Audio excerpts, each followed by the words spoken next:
Salut tout le monde, aujourd'hui je te montrerai comment améliorer votre accent anglais quand tu es francophone. Bonne nouvelle, ce n'est pas une question de talent, c'est une question de technique et de discipline. Il faut avoir toujours la discipline quand tu apprendre une nouvelle langue. Ok, la leçon d'aujourd'hui va être très vite, je ne veux pas gaspiller votre temps. Donc, le premier son qui est très difficile, c'est le TH en anglais. Le TH, ça prononce comme them. Et tu dois pousser ton langue entre tes dents. Je sais, c'est ridicule, mais c'est l'anglais. C'est pas moi qui ai inventé cette langue, hein. Moi, je suis ici pour vous aider à apprendre l'anglais. Donc, utilise cette technique pour le TH en anglais pour les francophones. Oui, pour les franchises, vous, les franchises, c'est très difficile le TH. OK, le deuxième son, le A. Ouh, la H. Pourquoi c'est difficile pour les franchises? Parce que vous, la H, il n'a pas un son quand tu mets dans votre orthographe. Tu attends rien quand il y a un H devant un mot.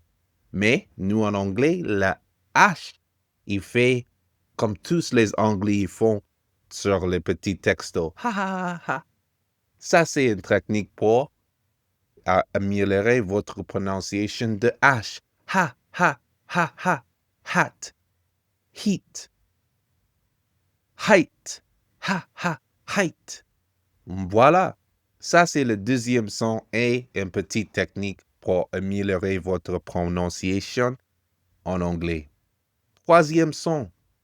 Vous êtes prêts? Et attends une seconde parce qu'on allait très vite pendant cette leçon.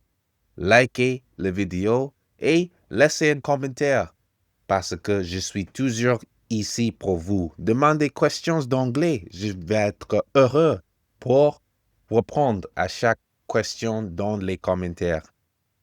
Et le troisième, c'est la façon on prononce les vowels en anglais. En français, les vowels, tous, ils font le même son, dépendant de les lettres qui sont à côté de la vowel. Mais en anglais, c'est pas comme ça. A, il fait deux sons. I, il fait deux sons. I, il fait deux sons. Donc, tu dois apprendre que il y a une vowel courte, comme les mots hit, bit, or cat, hat. Et aussi, il y a des vowels longues comme seat, or beat, or ride. Et voilà, ça c'est les petites différences entre les sons longs et pour les sons longs, s'il y a une vowel à côté d'un autre, comme le word beat. Ici, tu prononces le long beat. Mais si c'est un vowel court, c'est-à-dire il n'y a pas une vowel à côté une d'un autre, tu prononces comme cat. Mais s'il y a une vowel à côté comme beat, tu prononces une vowel longue. Et voilà, c'est la troisième chose pour les franchises. Prochaine chose, les Français parlaient en syllabes. Les Anglais parlaient en rythme. Écoute les différences. Je vais aller à l'école.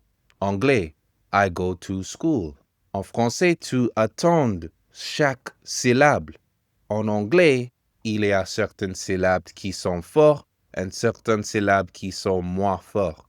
Écoutez les différences entre les syllabes fortes. Go to school. C'était lequel syllabe fort? Écoute encore une fois.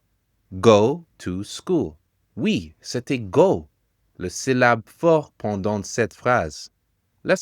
On va garder notre. Take the bus. Take, c'était le syllabe fort. The bus, j'ai dit plus doucement. What are you doing? What are you doing? Tu vois, le mot what, j'ai prononcé beaucoup plus fort que and. C'est ça les différences entre le rythme de anglais et le rythme de français. c'est les différences entre les syllabes, si tu prononces fort ou moins fort.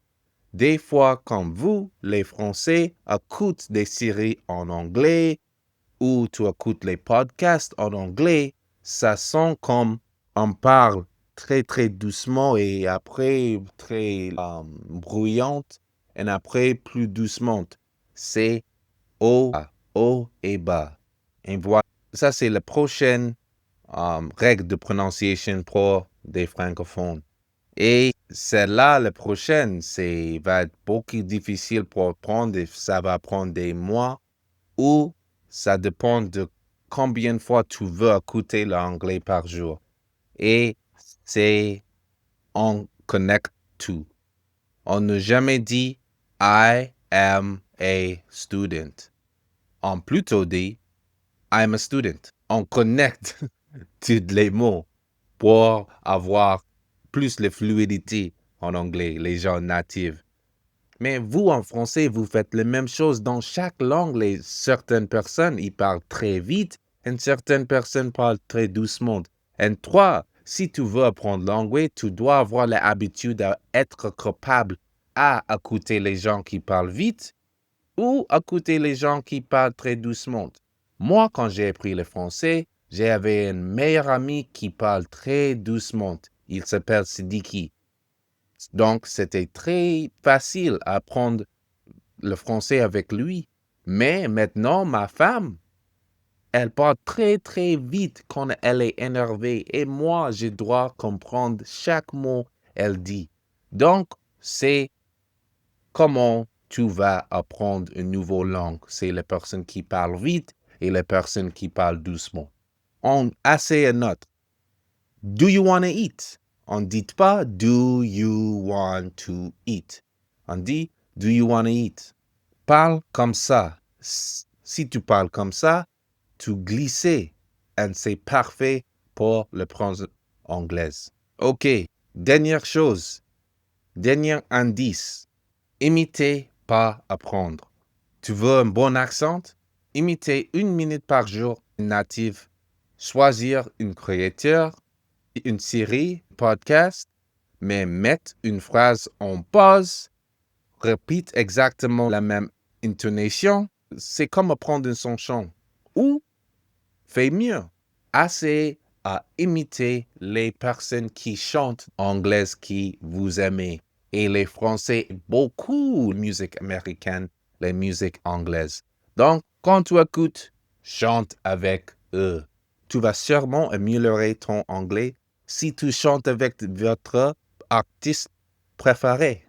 Et voilà. Ça, c'est comment tu améliorerais votre prononciation si vous êtes Frenchie.